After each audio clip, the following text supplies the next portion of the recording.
حضرت حذیفہ بن یمان رضی اللہ تعالی عنہ سے ایک نوجوان شخص نے جو کوفے کے رہنے والے تھے کہا کہ اے ابو عبداللہ، تم بڑے خوش نصیب ہو کہ تم نے اللہ کے رسول کو دیکھا اور آپ کی مجلس میں بیٹھے۔ تم کیا کرتے تھے؟ حضرت حذیفہ نے فرمایا اللہ، ہم جان نثاریاں کرتے تھے۔ نوجوان فرمانے لگے سنیے چچا، اگر ہم حضور صلی اللہ علیہ وسلم کے زمانے کو پاتے تو آپ کو قدم بھی زمین پر نہ رکھنے دیتے، اپنی گردنوں پر اٹھا کر لے جاتے۔ آپ نے فرمایا بھتیجے لو ایک واقعہ سنو۔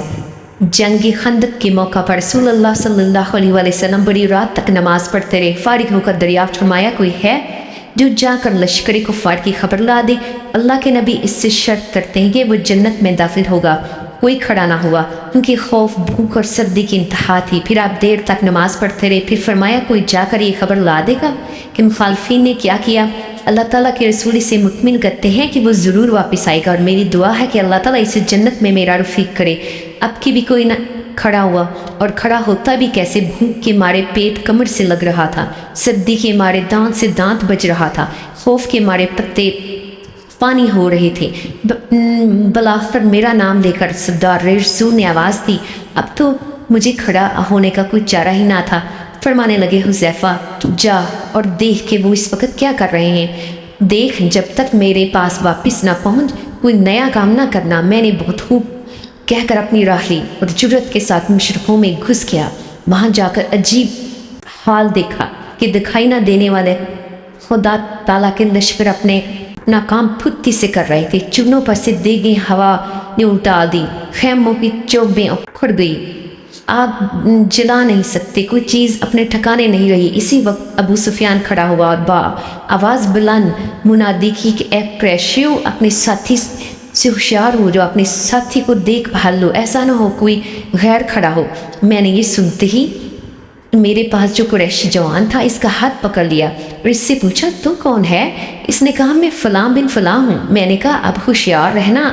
پھر ابو سفیان نے کہا قریشیو، بخدا ہم اس وقت کسی ٹہرنے کی جگہ پر نہیں ہیں، ہمارے مویشی، ہمارے اونٹ ہلاک ہو رہے ہیں۔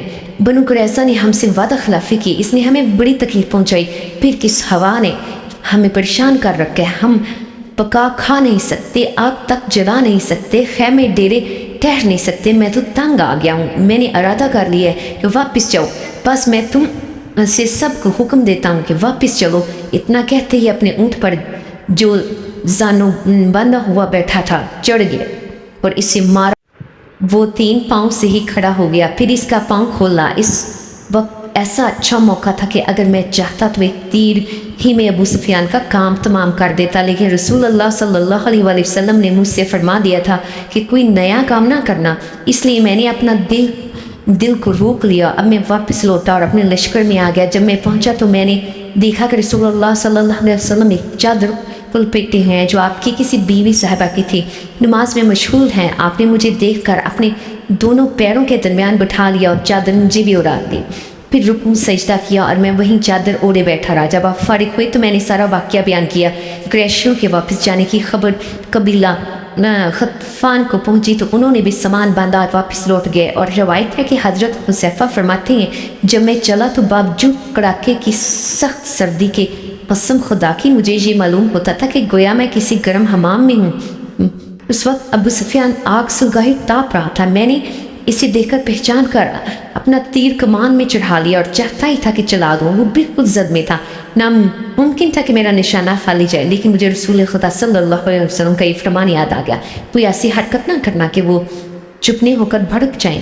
تو میں نے اپنا ارادہ ترک کر دیا۔ جب میں واپس آیا تو اس وقت بھی مجھے کوئی سردی محسوس نہ ہوئی، بلکہ یہ معلوم ہو رہا تھا گویا میں حمام میں چل رہا ہوں۔ ہاں، جب رسول اللہ صلی اللہ علیہ وسلم کے پاس پہنچا تو بڑے زور کی سردی لگنے لگی اور میں کپ کپانے لگا تو حضور نے صلی اللہ علیہ وسلم نے اپنی چادر مجھے اوڑھ دی اور میں جو اوڑھ کر لیٹا تو مجھے نیند آ گئی اور صبح تک پڑا رہا۔ صبح حضور صلی اللہ علیہ وسلم نے ہی مجھے جگایا کہ اے سونے والے بیدار ہو جا۔